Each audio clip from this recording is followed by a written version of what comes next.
Hey guys, my name is Silver, and welcome to my channel. I haven't shown my face here in a while, figuratively and literally.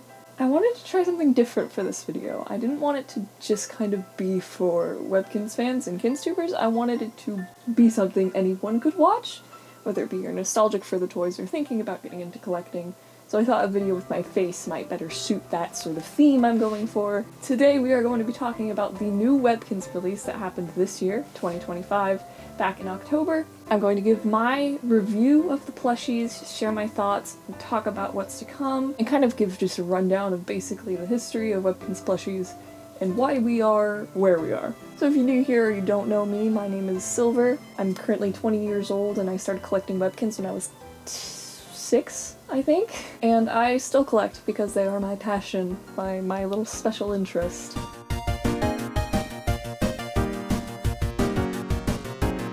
If you were a kid in the early 2000s, you probably recognize this guy. This is one of the 8 original Webkinz plush released, the Cocker Spaniel. What was so special about the Webkinz plush is that they each came with a code which unlocked a virtual online world where you could care for your pet, dress them up, give them a house, feed them, play games, something that really wasn't seen in the toy industry at the time, so Webkinz were a really big hit. Webkinz would go on for the following years to continue to produce hundreds of different kinds of plush, making different styles like the Webkinz signatures, or Littlekins, or hamsters, and ended up just having this huge variety of hundreds of plushies for you to collect. Around 2018, the production for Webkinz plush started noticeably slowing down. In December of 2018, got our last Webkinz plushie, the Narwhal, and they announced that the plush line would be discontinuing, but not forever. So Webkinz fans waited with bated breath to see what would happen next. Then came 2020, which many things happened that year, but one of those things was the release of Webkinz Next. Now I have my own mixed bag of opinions about Webkinz Next, and I'm not gonna really touch on too much in this video, but it wasn't overwhelmingly positive. It had its issues, and it still does, but they still kept Webkinz Classic as it was renamed. After the release of Webkinz Next, people were like, okay, are there going to be plushies? And there were, but they were different. In 2020, Webkinz released the Webkinz Golden Retriever and the Webkinz Unicorn. And once again, they got a very mixed reception. They went on to release several more plush in this Gen 2 style, and I own quite a few. Because I think they're cute. If you get them in person, you will find that they are very soft, very, very snuggly. And honestly, I feel like the amount of intense hate they got from Webkinz fans was unwarranted. But of course, I will not, ignore the blatantly obvious. This is a Beanie Boo ripoff. Webkinz don't make a Beanie Boo ripoff. But yeah, these guys each came with 2 codes, one to Webkinz Classic, one to Webkinz Next, and they ran from 2020 until, I want to say they stopped running earlier this year with the release of the Rabbit. Now Webkinz has not said that they are canceling this style of plush. They said that they may make more, but they are focusing on Gen 2 Webkinz Next? I'm not sure if there's a proper term for it, but they basically announced that they were bringing back classic Webkinz, or some people were led to believe that, as stores started posting about, like, Webkinz are coming back, come buy your Webkinz. And people were like, okay, so are we getting these? Or are we getting these? And what we got was a mix.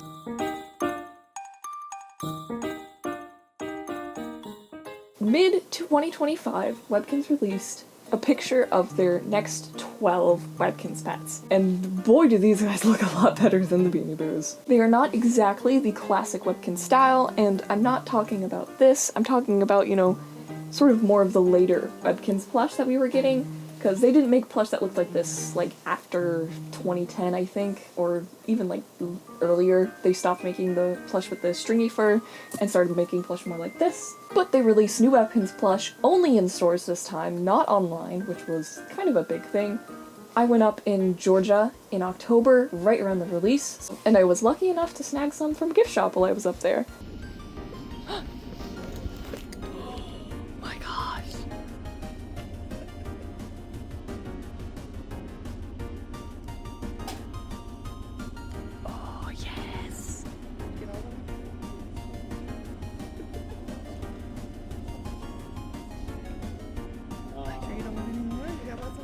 I do have lots of money.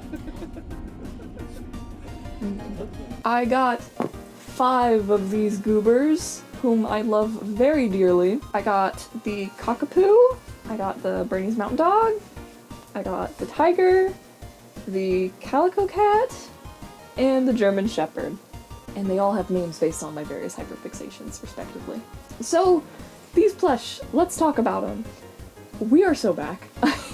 There was, once again, sort of like a mixed feeling among Webkinz fans when the first stock images released, and I've been collecting toys, you know, since I was little baby. Don't judge a plush by its stock photo. Those are always going to be the worst version of the plush. You have to see it in person to really form an opinion, and judging a plush's quality also based solely on a stock image, what are we doing? You don't have this thing in your hands. A lot of people were worried that these looked cheap, but once you own them, you realize, no, these are about as well made as classic Webkinz, if not even a little better. They are soft, I've gotten no pop seams, no visible threads. A lot of Webkinz had this issue with the strings that help like build their face sticking out of their chin. None of that has happened with these guys. My personal favorite is the Bernese Mountain Dog. Her name is Nora. She's my baby. I love her. Now I quickly want to clarify, Gans has since released 3 more plush: the horse, the spotted pig, and the fox. They released in December, and I technically have the fox and the spotted pig, but they're Christmas gifts. So by law, since I'm filming this before Christmas, I'm not allowed to have them. But I do have those 2, and I found them in stores, and they are adorable. Oh my gosh. I will talk about them later. We also know that there will be another release sometime in January, I believe, including 2 plush being a chocolate lab and a capybara. We just don't know the exact details of when they're releasing. Hey, Editor Silver here, here to clear some things up that I forgot about, because I don't know what I expected trying to make a video with no solid script and ADHD. So, post-production Silver here. First off, we do know that there will be more plush in the 2026 release. There's a black and white cat, a capybara, a chocolate lab, a corgi, and a Highland cow. These images were leaked, and I don't know, I think they all look pretty cute. So yeah, those should be releasing sometime in 2026. There was this Instagram post by a store selling Webkinz that said that there was going to be another drop in January, so maybe there'll be another drop in January, but I don't know. This didn't come from Gans, so we can't really know for sure.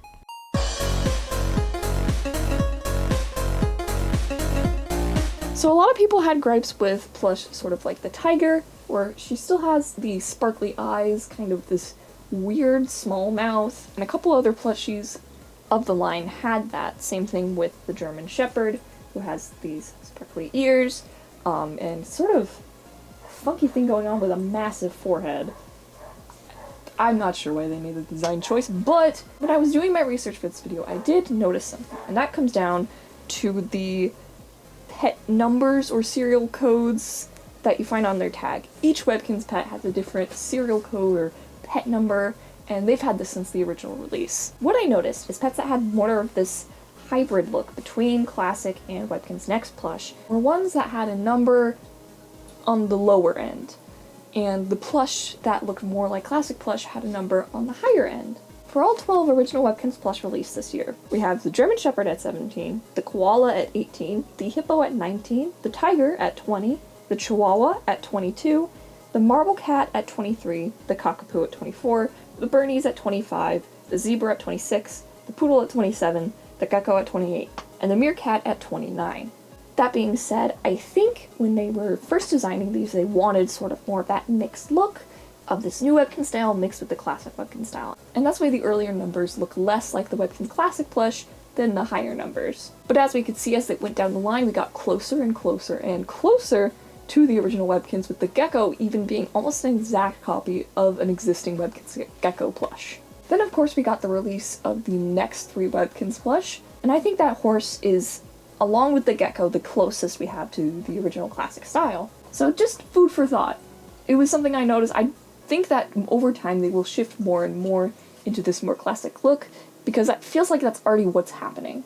In my notes, I wrote down stuff about the pet patches. Now, the pet patches were a bit of a controversial choice for them to make. It started in the Gen 2 plush when they announced that they were no longer doing the classic Webkinz. Am I showing that? Oh, I forgot this guy has an upside down W. Yeah, this is my special Cocker Spaniel. The classic Webkinz W with pet patches, which were unique embroidered patches for each plush. People didn't like this. I didn't like this. When you think of Webkinz, you think of Webkinz with that magic W. All of them had them. Even these spin-off series like Signatures had a golden W. Why would you take away the most recognizable part of your brand on your plush? I don't know. But when they released the 12 new Webkinz plush, they still had pet patches. And there was an outcry. And it worked. Congratulations, everyone. You bullied a company. Let's go. And I'm being serious. I'm very proud that we bullied this company into bringing back the Magic W. I'm so proud of us. They're back. They're back. Oh, we're so back. Oh, we're so back. I also love that they brought back the classic look of Webkinz codes. When you first buy a Webkinz, they have a little code attached to their leg. And when they were releasing the Webkinz Next plushies, it was this card you'd get with them, or that was like tagged onto them. It wasn't the same, but for the release of the new Webkinz, they brought back pretty much the exact same code, and that makes me deeply happy, especially as an avid Webkinz code hoarder. What are you gonna do when I show up to the trading card game with my binder full of Webkinz codes? This is organized, by the way. I have Littlekinz codes, I have all the different versions sorted out, and here's the new codes! So that made me very happy, as my niche little hobby is collecting Webkinz codes. Now, another thing about these plush is the price. So, the original Webkinz plush, I believe, costed between $13 to $30. It depended on the store you went to, but most regular Webkinz plush costed $15, with signatures typically costing around $30.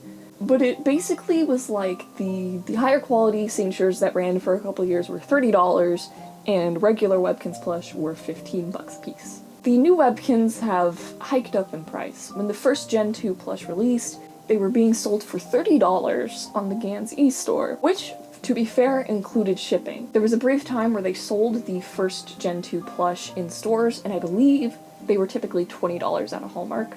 But it was, you know, a step up from that price that people were used to.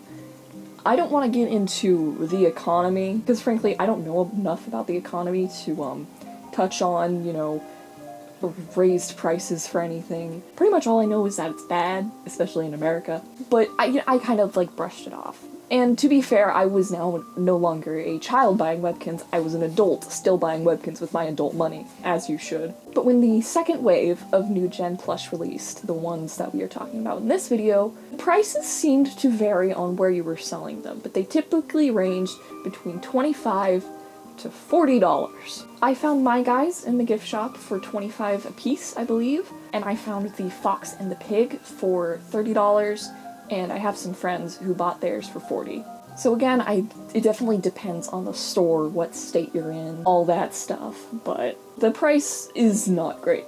I understand the raise, that the economy, you know, prices for materials and production change. We can't expect them to continue producing a high-quality plush and selling it at the same price that it was a decade ago. That's not profitable. Originally, when I saw the price, I was worried about how it would market towards kids. I mean, it's an expensive toy, $30 for a stuffed animal. But when I talked about it with my family, my brother pointed out how they're collector's items now. I'd say probably 80 to 90% of the people buying these Webkinz are people who had them as kids. So, adults. There's a very big market for adults and older teens buying stuffed animals nowadays, and they have more money than, you know, a 10-year-old. Now, it could be that I'm, you know, out of touch with how people, you know, give their kids money or pay for their kids' toys nowadays. Maybe kids do have enough money to buy a $30 stuffed animal. And it made me think of the plush brand Jellycats, which are a stuffed animal plush brand that are very expensive, but have a mix of children and adult collectors. But I don't know, it feels very high, especially when some stores are pricing them up at $40. I don't live around any little kids, but I work with them a bit in my job, Just from what I've seen, kids obviously still love stuffed animals. I mean, there wouldn't be really a market for one if they didn't. But nowadays, the main thing that I hear kids talking about in class is video games. But here's the thing. Webkinz is both. Webkinz is a toy and a video game. I feel like, in today's age, Webkinz has the potential to be really big with kids. With now being sort of the digital age, a lot of kids are, online at way younger age than we were growing up, and there's really not that many safe spaces on the internet anymore for kids that young. And I think with what Webkinz is doing, with trying to push out their new plush brand to this extent, marketing it way better than they ever marketed these plush, I think it's a good play, because I feel like this is an untapped market that Webkinz could take a hold of. Toys and video games. It just seems like the thing for kids today. Editor Silver again. Also, there are a few things I forgot to mention about the individual plush. First off, I do not like how the tiger's tail is A, stuffed, and B, shorter than the marble cat's tail. I'm not really sure what they were going for there, but yeah, the tiger just has kind of like this awkward, short, cropped tail. Secondly, I know I kind of made fun of the German Shepherd for their massive forehead, and they do still have a massive forehead, but since owning this plush for a while, I find it more cute. Kind of like a derpy kind of cute. I find the cockapoo extremely soft and like crazy cuddly, but I'm afraid to take it outside because I'm worried that a billion sticks and twigs are gonna get caught in the style of fur, but that's not a Webkinz problem, it's just the type of fur. I have other plushies with the same kind of fabric, so it's not a big deal. Honestly, I think the marble cat is beautifully made, and I also forgot to point out that they have these cute little pink paws, and I think that is adorable, 10 out of 10. And the Bernie Stunt dog is my favorite. She's perfect. No notes. Anyways, that's it from Editor Silver. Bye-bye. So I've been yapping for a while now, and I kind of lost track of where I was going. But all this to say, personally, I think we are so back.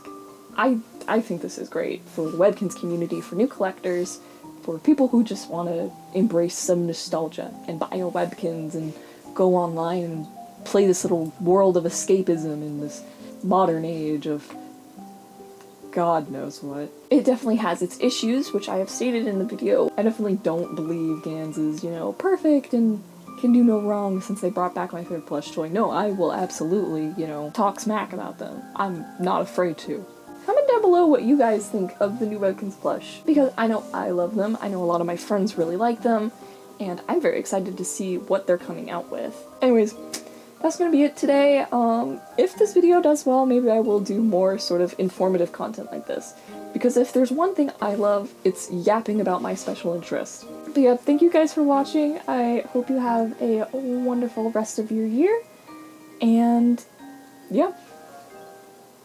Go buy the new Webkinz. They're very cute. Look at the puppy. Look at the puppy.